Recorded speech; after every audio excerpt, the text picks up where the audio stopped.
saya akan membahas mengenai perang Khandaq. Ya, bersikap optimis meski dalam situasi yang paling sulit dan berat. Nah, ini ada beberapa poin ya. Yang pertama adalah persekutuan Arab dan kekuatan Yahudi menyerang Madinah. Selanjutnya adalah strategi Rasulullah Shallallahu Alaihi Wasallam dalam membuat pertahanan Paris.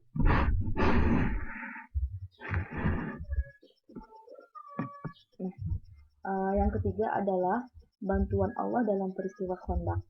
Yang keempat, janji Rasulullah tentang pembebasan kekaisaran Romawi dan Persia. Adapun tentang perang Khandaq ini, atau yang disebut juga dengan perang Ahzab, yang artinya adalah beberapa kelompok. Nah, perang dahsyat yang dipimpin langsung oleh Nabi Muhammad SAW. Nah, ini adalah bersekutunya beberapa kelompok atau kabilah Arab untuk memerangi kaum muslimin dan mengakhiri perang-perang yang selama ini mereka alami, serta sebagai balas dendam atas perlakuan Nabi Muhammad SAW. Ini terjadi pada tahun 5 Hijriah, yaitu bulan Syawal di Madinah. Nah, adapun pemicu perang yaitu adalah dendam lama orang-orang Yahudi yang diusir oleh Rasulullah dari Madinah dalam perang Bani Nadir. Kemudian mereka diusir karena mereka mengkhianati perjanjian yang dibuat dengan Rasulullah Shallallahu Alaihi Wasallam. Nah, tokoh Yahudi Bani Nadir dan Bani Wa'il seperti Salam bin Abil Huqaik, Hayy bin Akhtab, Kinanah bin Abil Huqaik, Hauzah bin Qais al-Waili, dan Abu Ammar al-Waili berangkat ke Makkah untuk mengajak kaum musyrikin Quraisy memerangi Rasulullah. Nah, setelah sepakat dengan kaum Quraisy, tokoh-tokoh Yahudi ini mendatangi suku Ghafatan. Nah, dalam pertemuan ini dengan tokoh dari Ghafatan ya, mereka mencapai dua kesepakatan.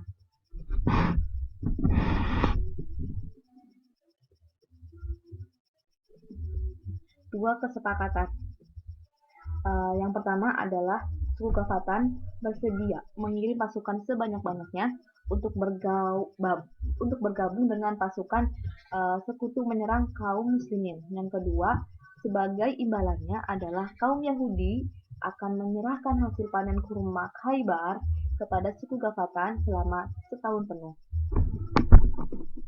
Nah, kekuatan dari pasukan ini berkat kegigihan para tokoh Yahudi Bani Nadir dan Wa'il menggalang dukungan.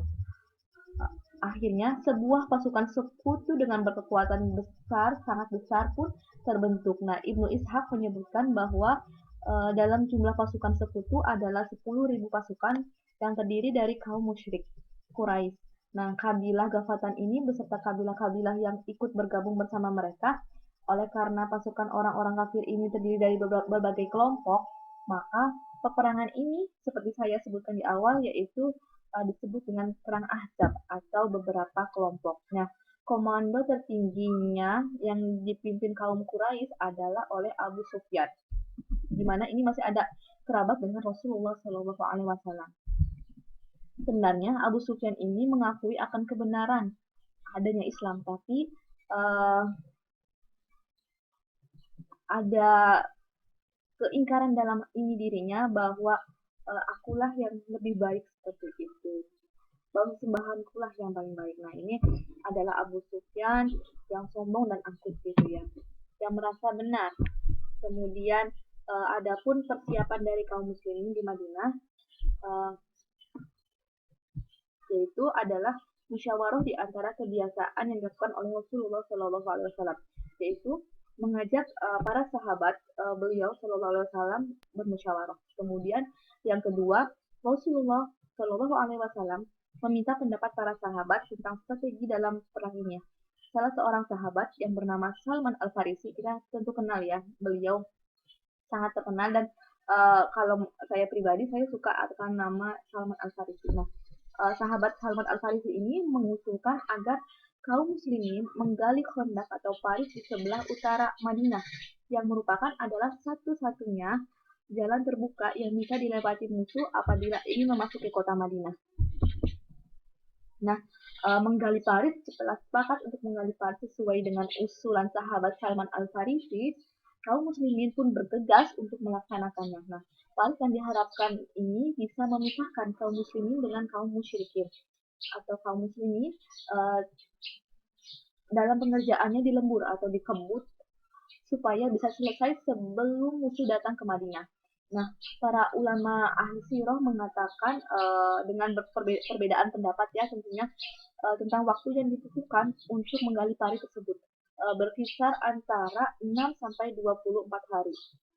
Nah, adapun panjang parit itu mencapai 5.544 meter, lebarnya 4 meter, dan kedalamannya 3.224 meter. Ungkap Dr. Syauki, Dr. Akam menyebutkan panjang parit itu mencapai 5.000 hasta dan lebarnya 9 hasta. Nah, setiap dari 10 orang ini mendapat jatah untuk menggali sekitar 40 hasta.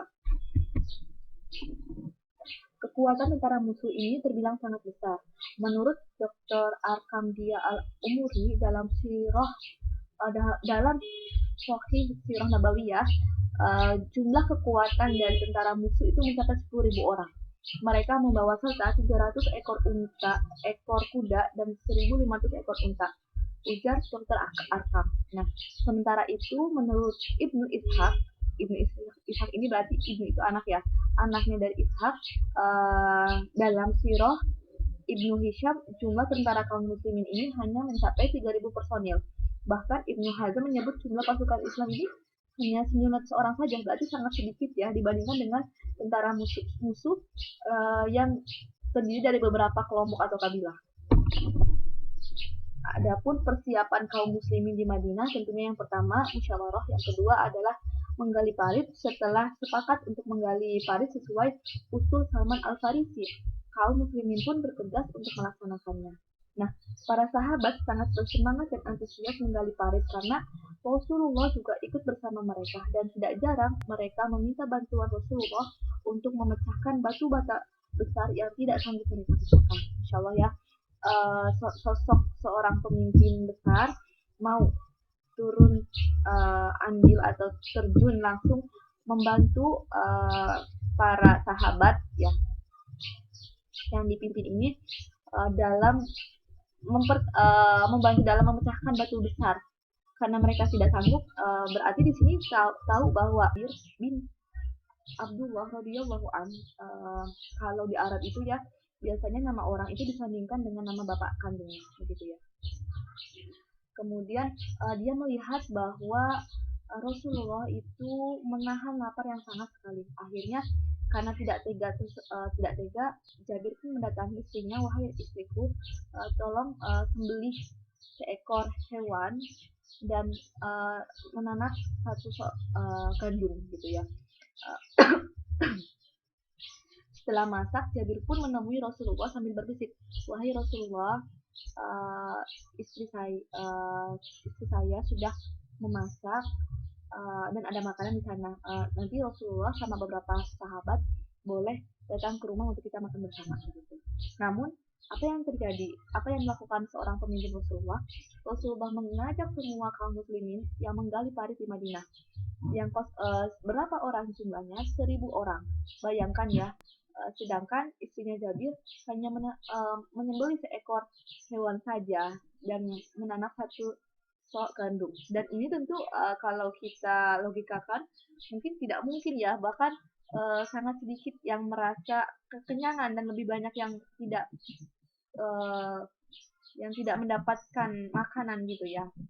Namun ajaibnya Allah melipat gandakan makanan tersebut sehingga biiznillah, atas izin Allah, bahwa semua pasukan kaum muslimin kenyang pada saat itu, dan malah ada sisa daging dan adonan tepung rotinya untuk keluarga Jabir. Masya Allah ya. Yang keajaiban selanjutnya yang lebih menakjubkan adalah apa yang dikisahkan oleh Al-Bara radhiyallahu anhu. Dia berkata, saat menggali parit di beberapa tempat kami terhalang oleh tanah yang sangat keras dan tidak bisa digali dengan cangkul. Kami pun melaporkan kepada Rasulullah, wahai Rasulullah, kami tidak bisa mencangkul tanah yang sangat keras ini. Kemudian baik, kata Rasulullah, saya akan menggalinya. Dan apa yang terjadi? Beliau mencangkul dan bersabda, Bismillah. Kemudian menghantam yang keras itu dengan sekali hantaman. Kemudian beliau bersabda, Allah Maha Besar. Aku diberi kunci-kunci Syam. Kemudian demi Allah, aku benar-benar bisa melihat istana-istananya yang bercat merah pada saat ini. Lalu beliau menghantam untuk kedua kalinya bagian tanah yang lain. Beliau pun bersabda, Allah Maha Besar. Aku diberi tanah Persia. Demi Allah, saat ini pun aku bisa melihat istana Madain yang bercat biru. Kemudian beliau menghantam lagi untuk ketiga kalinya dan bersabda, Bismillah. Maka hancurlah tanah atau batu yang masih menyisa. Kemudian beliau bersabda, Allah Maha Besar, aku diberi kunci-kunci Yaman. Demi Allah, dari tempatku ini, aku bisa melihat pintu-pintu gerbang Sanaa. Nah, para sahabat pun heran, sebenarnya apa yang terjadi dengan Rasulullah? Kenapa Rasulullah setiap kali menghantam batu yang besar, menghantam tanah yang keras itu, sekali hantaman beliau mengatakan sesuatu sampai hantaman yang ketiga. Nah, kemudian Rasulullah menjelaskan akan apa yang akan terjadi di masa depan, bahwa kaum muslimin akan diberikan Allah kemenangan yang besar, yaitu akan diberikan Syam, ya, istananya, kemudian Persia, kerajaan Romawi, dan juga kunci-kunci Yaman. Jadi ini adalah kerajaan-kerajaan yang sangat besar saat itu, pada zaman itu, dan tidak mungkin seseorang atau suatu negara mampu mengalahkan pasukan hebat di tentara pasukan dari Romawi, Persia, dan Yaman gitu ya. Jadi ini luar biasa ya, suatu keajaiban yang telah Allah tampakkan kepada Rasulullah, dan para sahabat pun menjadi saksinya. Dan setelah beliau wafat, setelah beliau meninggal, telah ditaklukanlah setelah janji Rasulullah ini ternyata sesuai gitu ya, terjadi, yaitu pada masa panglima perang saat itu ya.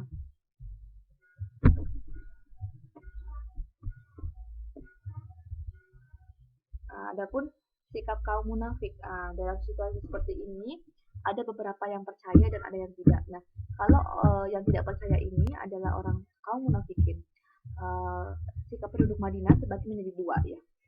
Jadi sebagian tetap bersangka baik kepada Allah dan tetap teguh dengan ajarannya, dan mereka adalah kaum mukminin.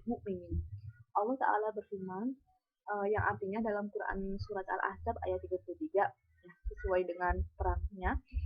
Dan tatkala orang-orang mukmin melihat golongan-golongan yang bersekutu itu, mereka berkata, inilah yang dijanjikan Allah dan Rasulnya kepada kita, dan benarlah Allah dan Rasulnya, dan yang demikian itu tidaklah menambah kepada mereka kecuali iman dan kedudukan. Kemudian dalam ayat ke-12 dikatakan, dan ingatlah ketika orang-orang munafik dan orang-orang yang berpenyakit dalam hatinya berkata, Allah dan Rasulullah tidak menjadikan kepada kami melainkan tipu daya. Nah, ini adalah benar-benar ya telah bermaksiat kepada Allah dan Rasulnya.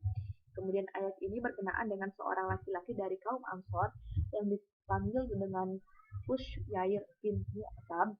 Dia mengatakan kepada para sahabat ketika Rasulullah Shallallahu Alaihi Wasallam menjanjikan kemenangan dan penaklukan atas Imperium Yaman, Madain, dan Romawi.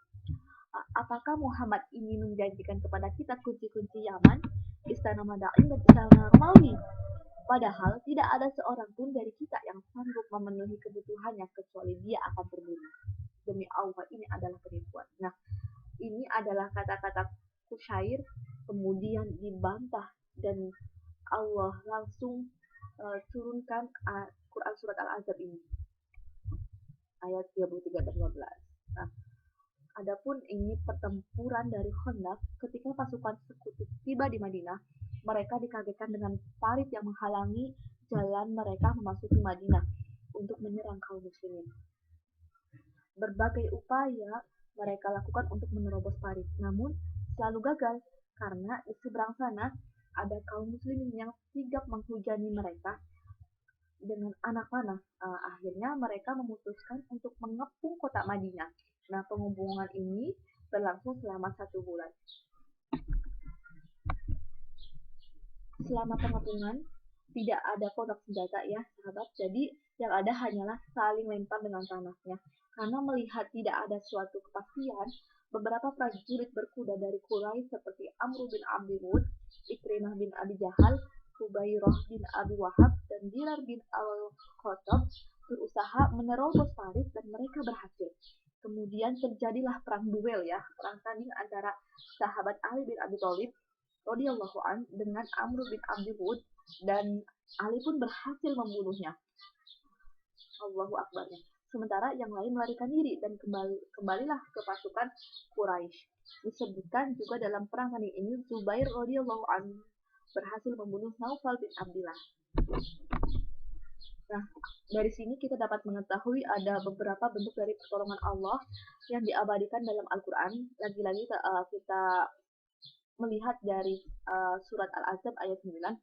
Wahai orang-orang yang beriman, ingatlah akan nikmat Allah yang telah dikaruniakan kepada kalian ketika datang kepada kalian tentara-tentara. Lalu kami kirimkan kepada mereka angin topan dan pasukan yang tidak dapat kalian melihatnya. Dan Allah Maha melihat apa yang kamu kerjakan. Nah, Masya Allah ya, bahwa Allah itu tidak akan berdiam ketika agama Islam ini akan dihancurkan gitu ya. Ada bentuk pertolongan Allah yang tidak bisa kita melihatnya, dan tentu ini adalah bukti bahwa Allah itu maha besar dan menjadi tanda tak bertambahnya keimanan seorang muslim gitu ya. Angin topan yang dikirim oleh Allah berfirman, dan Allah menghalau orang-orang kafir itu yang keadaan mereka penuh kejengkelan.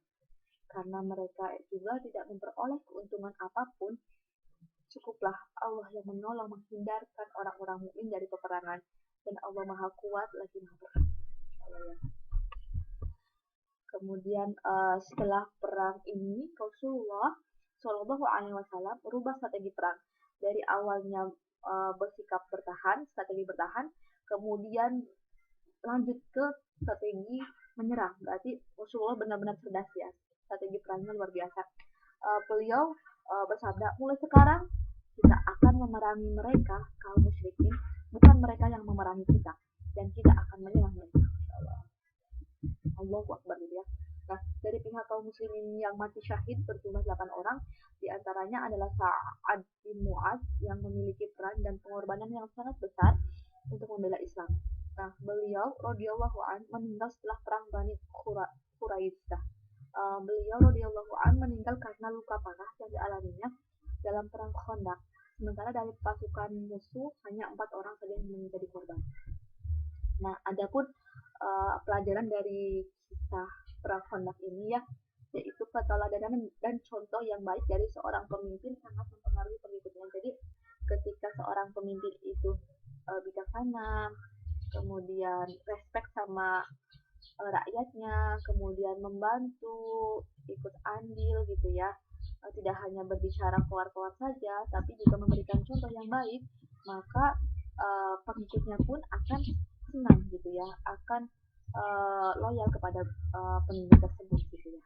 Kemudian disyariatkannya untuk musyawarah demi mencari ide terbaik dalam perkara penting yang tidak ada nasnya dari wahyu. Nah, jadi ketika ada suatu permasalahan yang kita ingin tahu solusinya seperti apa, sedangkan di Al-Quran sama Al-Hadis itu tidak ada, maka kita dianjurkan untuk bermusyawarah gitu ya, untuk menemukan jalan keluarnya seperti apa.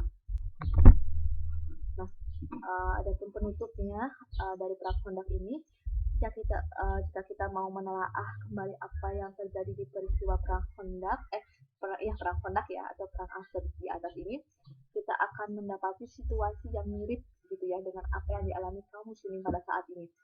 Kecuali memang perannya saja berbeda ya.